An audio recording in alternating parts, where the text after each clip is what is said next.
Annabella, de son vrai nom Suzanne Charpentier, née à Paris en 1907 et est décédée à Neuilly-sur-Seine en 1996. Annabella débute au cinéma dans Napoléon d'Abel Gance en 1926. À l'aube des années 30, elle est l'interprète des succès les plus populaires du jeune cinéma sonore, parlant et chantant.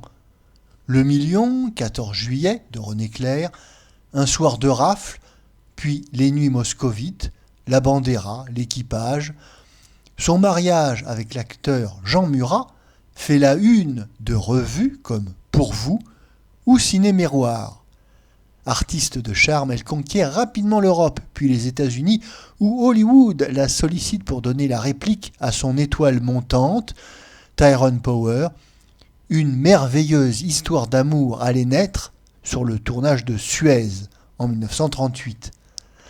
Jusqu'à la fin de la guerre, Annabella fait partie de la colonie française d'Hollywood avec ses amis Simone Simon, Jean-Pierre Aumont, Charles Boyer, plus tard Jean Gabin, Julien Duvivier, René Clair, Michel Morgan, Victor Franssen. L'époque dorée des studios que la comédienne évoque avec chaleur. Après son divorce avec Tyrone Power, Annabella revient dans les studios parisiens avec l'intéressant Éternel conflit en 1947 de Georges Lampin, mais se retire des écrans en 1950. Pendant de nombreuses années, elle a visité les prisons. Annabella a été aussi une femme de cœur. Nous écoutons maintenant les propos de Annabella recueillis en septembre 1989 et enregistrés par nos soins en août 2024. Texte intégral. Votre union avec Tyrone Power a fait battre les cœurs. Quel film de lui préférez-vous aujourd'hui ? En premier, celui où nous nous sommes rencontrés, Suez, mais aussi Le Cygne de Zorro, La Mousson, Le Cygne noir. Et des films à tendance plus psychologique, comme Le fil du rasoir ou Le charlatan. Je n'aime pas Le charlatan, car je sais que ce tournage a rendu Tyrone déprimé. Avec sa nature sensible, je l'ai vu alors trop malheureux pour pouvoir apprécier ce film. Une biographie affirmait récemment que vous auriez été l'instigatrice de cet emploi d'anti-héros.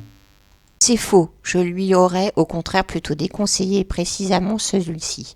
Son metteur en scène, Edmund Goulding, n'était vraiment pas sympathique et de toute façon j'ai toujours laissé Tyrone libre de ses choix. Vous savez, il a été écrit tant de bêtises sur la vie des vedettes, en particulier celle où l'on prétendait dernièrement que Tyrone, désemparé à cause d'une trop grande solitude, aurait cherché à me revoir peu de temps avant sa mort. En réalité, il avait tout le monde à ses pieds.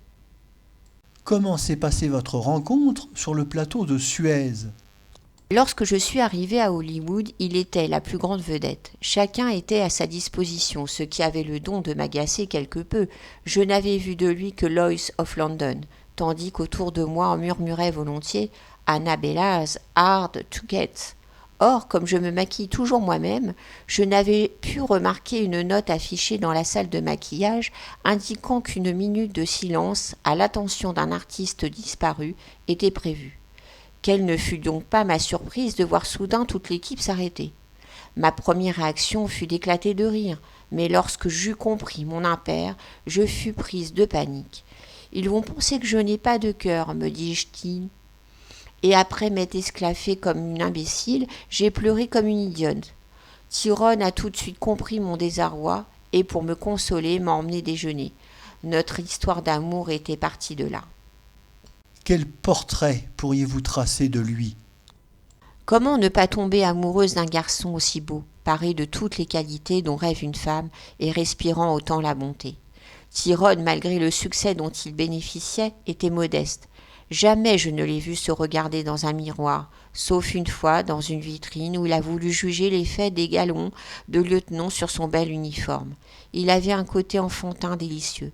La seule chose que je puisse dire, c'est qu'il était un peu faible de caractère, ceci pour la simple raison que, ne voulant pas faire de peine aux autres, il était toujours prêt à rendre service. Notre voyage de noces en Italie va vous donner une idée de sa personnalité. Au début, tout allait bien. Nous étions reçus comme des princes. Nos chambres d'hôtel étaient réservées. Chaque détail avait été somptueusement préparé. Nous vous apprêtions à visiter Pompéi lorsqu'un dirigeant de la Fox est venu nous rejoindre. Je trouvais qu'une lune de miel à 3 manquait d'intimité, d'autant plus que ce monsieur avait déjà tracé notre itinéraire Florence, Venise. Ce manque de liberté ne me convenait pas du tout. J'ai donc refusé catégoriquement de le suivre. C'est alors que Tyrone eut cette phrase merveilleuse. « On ne peut lui faire faux bond, il est venu de si loin. » Nous lui avons aussi laissé une lettre d'excuse, et après avoir acheté une petite Fiat, nous sommes partis tous les deux à l'aventure. De lui-même, Tyrone n'aurait jamais osé décliner une aussi ennuyeuse proposition. Étiez-vous sensible à la magie hollywoodienne ? Je vivais dans un rêve, le conte de fées se réalisait. On m'avait attribué une loge de reine et j'y avais près de moi Tyrone, que, jalouse, toutes les Américaines m'enviaient et qui était finalement tombée amoureuse d'une petite Française. Zanuck, le patron des studios, ne voulait pas que Tyrone m'épouse et pourtant nous nous sommes mariés, sans nous occuper de ce qu'il pensait. Après la vie de vedette que j'avais menée depuis plusieurs années en France, je voulais vivre une véritable histoire d'amour. Le faste particulier du Hollywood d'hier, dont on parle tant, était-il réel ? Il s'agissait de la grande époque d'Hollywood et nous vivions tous comme dans un enchantement. À une réception donnée par l'Arvermer, où l'on comptait plusieurs salles à manger gigantesques, les murs étaient couverts de gardénias et ces tapis d'une blancheur immaculée étaient parsemés par taches d'orchidées aux couleurs vives. De grands cacahuètes blancs renforçaient cette féerie. Pendant le tournage de Suez, Tyrone avait placé, de ma porte jusqu'à ma voiture, un magnifique parterre de fleurs. Il m'écrivait 3 lettres par jour, je vivais le bonheur parfait. Aujourd'hui, je ne peux regarder ces films s'ils sont doublés, jamais trop sa voix. Pourquoi n'avez-vous tourné qu'un seul film avec lui ? Nous avons aussi joué au théâtre la pièce de Molnar, Lilium, ce qui était pour moi d'une importance capitale. Pour la première fois, je me trouvais sur scène, avec un texte anglais. Un trou de mémoire aurait pu devenir dramatique. Le résultat fut au-delà de nos espérances. Tout New York s'était déplacé, mais Elsa Maxwell, qui avait une énorme influence, était présente. C'est un souvenir inoubliable. À vous écouter, on pourrait penser que vous privilégiez votre carrière américaine par rapport à votre carrière française. Je ne me suis pas très bien entendue avec mes partenaires français, du moins ai-je ressenti davantage de chaleur et de gentillesse courtoise chez les Américains, moins de jalousie aussi. C'est pourquoi, en France, jamais par exemple, je n'allais manger à la cantine avec les autres. De même que quand Alphonse Osso m'a envoyé tourner à Budapest, Marie, légende hongroise et Gardons le sourire, 2 films du remarquable Paul Féjot, les frais de production revenant moins chers là-bas, je me suis retrouvée dans un hôtel où séjournaient déjà 2 équipes. Dès que je me suis rendu compte du langage et des manières de certains, j'ai préféré prendre mes bagages et m'installer seule dans une petite chambre de l'autre côté du Danube. Je n'aime ni le tutoiement instinctif, ni les familiarités du genre « viens ma poule », encore moins les discussions métiers. Marcel L'Herbier n'était-il pas un peu sec avec les acteurs ? Au contraire, sa tenue convenait parfaitement à ce que j'attendais du rapport professionnel. Agissant toujours en grand seigneur, il savait vous respecter, raison pour laquelle j'ai tourné 2 films avec lui, Vieille d'armes et La citadelle du silence. Il m'avait demandé à nouveau pour une coproduction avec l'Italie, mais j'ai dû refuser, je partais pour Hollywood. Je précise que c'est grâce à Marcel L'Herbier si j'ai pu obtenir la coupe Volpi à la Mostra de Venise pour le film Veille d'armes. Et René Clair ? René Clair était un ami. Il faisait régner une bonne humeur constante et nous nous amusions beaucoup sur le plateau. Il était bien élevé et connaissait son métier sur le bout des doigts. J'ai également fait 2 films avec lui, Le Million, où j'ai appris toute seule à faire des pointes, et 14 juillet. Ce furent 2 succès qui aidèrent au développement de ma carrière à venir. Abel Gance est, je crois, à l'origine de votre patronyme. J'avais sous sa direction un petit rôle dans Napoléon. Je désirais avoir un nom en un seul mot, et lisant l'un de mes poèmes favoris où l'on mentionnait celui d'Annabella Lee, j'en ai parlé à Gans qui a eu l'idée d'Annabella. Dans le cinéma des années 30 et plus spécialement au début du parlant, votre style de jeu a apporté un naturel très heureux. Récemment, des amis ont pu voir mon premier film parlant, La Maison de la Flèche, et il paraîtrait que, contrairement aux autres acteurs, je parle juste. Ce film, dont le tournage se déroula entièrement en Angleterre, je l'ai fait dans des circonstances bien particulières, puisque j'avais rencontré Henri Fescourt, le metteur en scène dans le train. Il m'a demandé si je savais conduire et monter à cheval. J'ai acquiescé, alors que c'était faux, ce qui m'a valu de rentrer dans un arbre et de tomber plusieurs fois de monture. Je ne m'étais pas soucié qu'au même moment, je devais partir en tournée avec Louis Jouvet.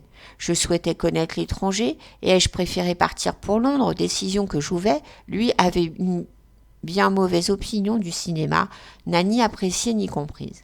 Depuis l'âge de 12 ans, alors que je jouais au réalisateur, imaginant en compagnie de ma famille et de mes camarades, les situations les plus folles, je rêvais d'aller en Amérique. Quelle était l'ambiance du tournage d'Hôtel du Nord, le classique de Marcel Carné?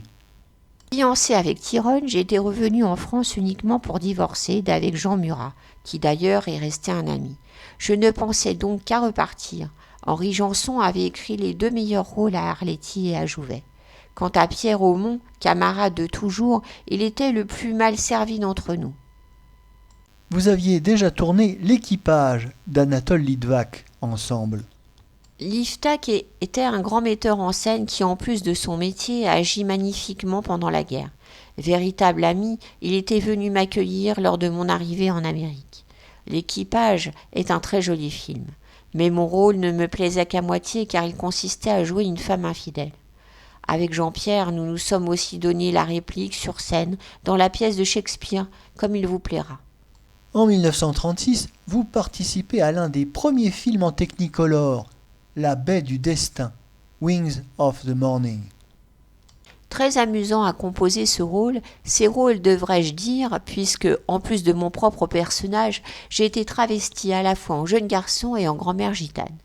Henri Fonda était très sympathique. Si je devais faire le bilan des partenaires avec qui je me suis bien accordée, je citerais, mis à part Tyrone, Henri, Jean-Pierre Aumont et Gabin. Dans la Bandera, que ce dernier tournait sous la direction de Julien Duvivier, j'ai tenu le pari de pouvoir me substituer à une danseuse indigène qui, si elle était fort belle, présentait cependant les déficiences lorsqu'il s'agissait de scènes dialoguées. Tous deux m'avaient appelé à la rescousse et j'ai accepté de leur venir en aide en jouant un rôle qui, a priori, n'était pas pour moi. Voilà comment j'ai participé à ce désormais classique sur la Légion étrangère.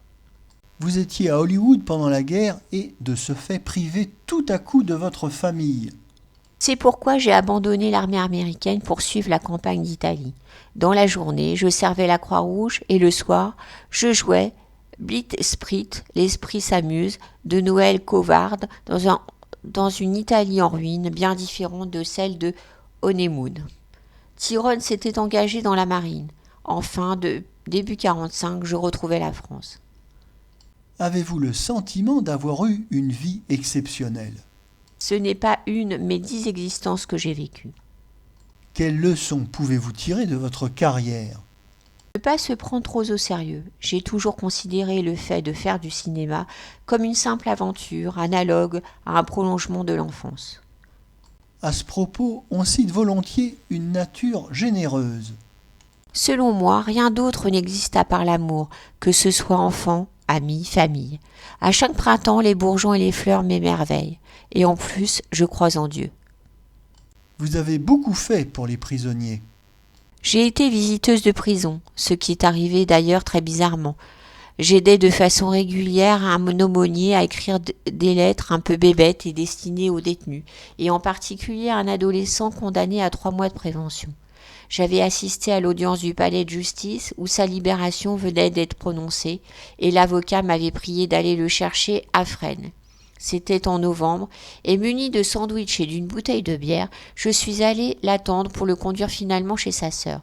Ce qui m'a frappé, c'est de le voir avec des espadrilles de femmes, les siennes, on lui avait volé. En fait, je me suis occupée de lui jusqu'à son mariage. Et puisque je crois qu'il faut être utile sur terre, j'ai décidé, grâce à l'aide de Secours catholique, de créer un vestiaire afin que tous sortent convenablement habillés. Ce geste était-il lié au fait que votre vie était heureuse par rapport à d'autres moins chanceux? Cela me vient sans doute de ma famille. Mon père est le créateur en France du scoutisme où chaque jour l'on apprend à faire sa béa.